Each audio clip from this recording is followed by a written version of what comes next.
भारतीय राज्यघटनेचे कलम 39 ज्याला आपण आर्टिकल 39 म्हणतो, हे अतिशय महत्त्वाचे असे एक मार्गदर्शक तत्व आहे, ज्यामध्ये असा उल्लेख आहे की समाजातील विशेष दुर्बल घटकांच्या कल्याणासाठी राज्यानं कार्य करावे। त्यानंतर जी समाजातील संसाधने आहेत तिचे वितरण व वाटप सर्वसामान्याच्या कल्याणासाठी करावे।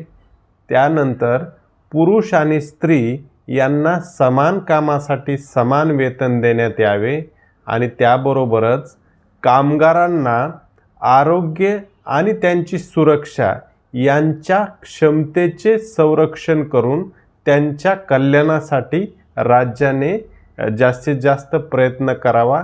राज्याने तशा प्रकारचं कर्तव्य आणि जबाबदारी पार पाडावी, अशा प्रकारे या कलमामध्ये उल्लेख केलेला आहे। जर तुम्हाला हे कळाले असेल तर नक्कीच लाईक करा। धन्यवाद।